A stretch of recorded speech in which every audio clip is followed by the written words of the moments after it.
في كل جمعة ما في إلا إذا زلزلت الأرض زلزالها ما هي إلا يحافظ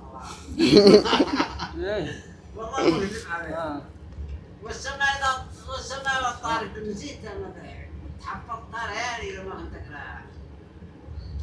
وبعدين أنا غلطت في الخطبة وما حد يرد علي إلا بي بعد ما كملنا قال يا ابني تغلط قلت بس لا تخطب. وقعد نزل من البلاد لما طول البلاد قال يا ابني عادك تخطب قلت ما ضحكت أنا حافظ.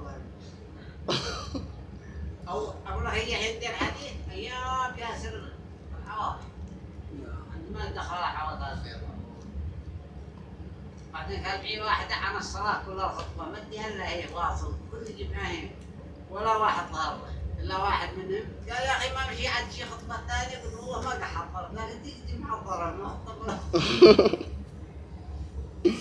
أمين يا أخي حالي إنه ما أصحاب